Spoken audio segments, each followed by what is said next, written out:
Have you ever wondered what lies beneath the surface, in those unexplored depths where sunlight never reaches? This question haunted William Coughlin, an adventurous environmentalist, whose curiosity led him to the most harrowing experience of his life. What started as an exciting exploration of a mysterious cave ended in a catastrophic ordeal, a deadly reminder that there is only but a thin line between thrill and danger. William Coughlin, a 25-year-old environmentalist from Oak Forest, Illinois, had an insatiable love for the beautiful outdoors.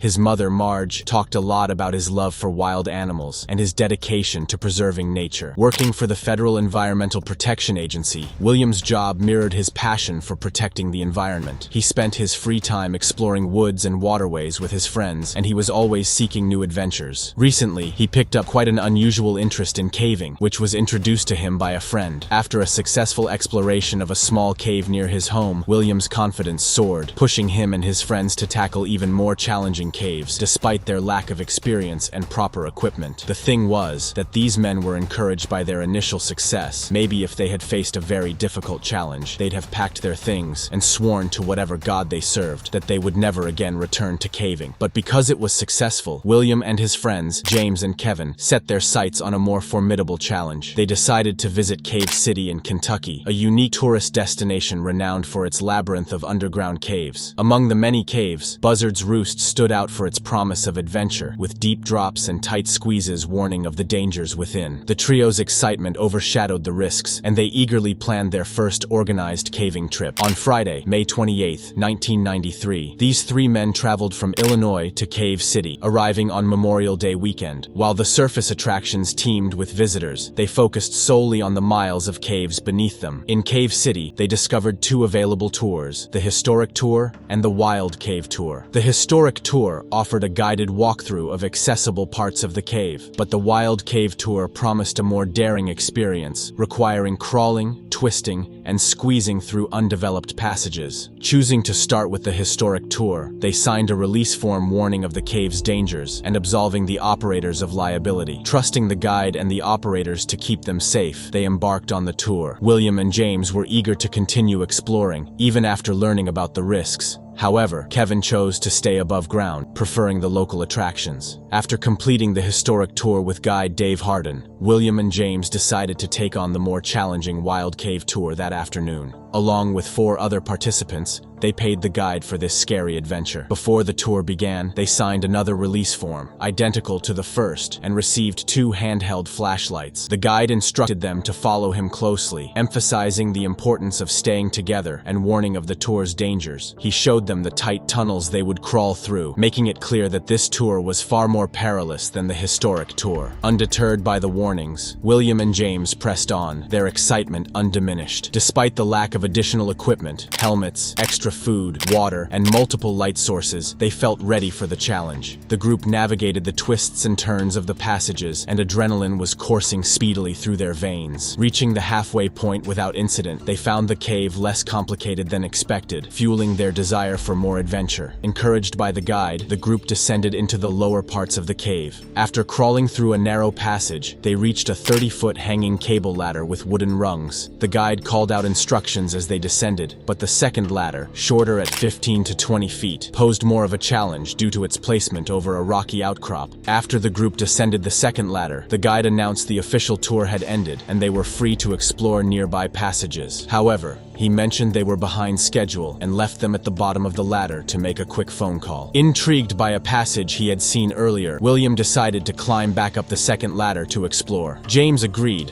thinking they might find an unexplored part of the cave. William, tired and frustrated, found the ladder unsteady. Standing a whopping 6 feet tall and weighing around 220 pounds, he struggled to get hold of it. He decided to take a break and wait for the guide. James suggested the other group members look for the guide because he had been gone for quite a while. William decided to attempt the ladder again, but as he climbed higher, he became so nervous, and that's when tragedy struck. Halfway up, he lost his grip and fell. The fall was badly brutal. He hit his his head on a protruding rock before landing hard on the cave floor. Blood started to pour out like water from a 2-inch cut on his scalp. James's eyes shot wide open, and in shock, he rushed to help him. William might have been conscious, but he was delirious and couldn't make sense of his surroundings, which made the group panic even more. James tried to calm him down, reassuring him that they would get him out safely. He spoke softly, telling William to hold on and stay with him. The situation was dire, and every second felt like an eternity as they waited for help. When the guide finally returned, he insisted they had to climb the ladders and exit the way they had entered. But William, badly injured and delirious, couldn't possibly climb. The group feared for his life, knowing that every moment spent in the cave reduced his chances of survival. This made James furious. He argued with the guide, demanding a cave rescue team to get William out. The guide stood firm, telling James the group had to work together to rescue William. James suspected the guide wanted to avoid causing panic among the many visitors above ground. Reluctantly, the group agreed their only option was to avoid the ladder and lead William through a narrow corridor marked on the brochures provided by the guide. This passage wasn't part of the planned adventure, but had been mapped and explored previously. They pushed and pulled and, to their surprise, managed to overcome this first major hurdle. The real challenge lay ahead, navigating a narrow, claustrophobia-inducing V-shaped passage. The passage was rough and sharp, making it hard to get a good grip. It required a belly crawl, undulating up and down before taking a decisive turn to the left and downward. William entered the tight passage head first, his large frame barely fitting through. William supposedly had the biggest frame among everyone in the group, and he was nervous about getting stuck. He had barely squeezed through initially. Halfway through, he realized he couldn't move any further. Gravity worked against him, and soon he was yelling for help, stuck horizontally with his arm pinned under his body. The others tried pulling him, but the more they tried, the more stuck he became. James couldn't believe the nightmare unfolding before his eyes again. Desperately, he used all his strength to push William out, but this only wedged him further. William's position compressed his diaphragm and lungs, making each breath a physical chore. His breathing grew extremely labored, and he began making gurgling sounds. The guide told James to go to the surface to get the cave owner and explain the situation. James did, but he quickly realized that the tour guide and the cave owner wanted to handle the situation without notifying the authorities. Realizing William would need significant mechanical assistance to be rescued, the guide finally left to grab a medical kit and alert the authorities. 3 crucial hours passed before medical and rescue personnel arrived. As they waited, onlookers began to murmur and talk of the 1925 death of Floyd Collins, who had been trapped in a nearby cave, and before you knew it, this began to draw huge crowds and media attention. James tried to comfort William, but deep down, he feared his friend might not survive being trapped in that crevice. William's responses became slower until he stopped answering altogether, leaving James dreading the worst. When the rescue teams finally arrived, they worked tirelessly, determined to save William. However, his downward angle made the rescue even more challenging.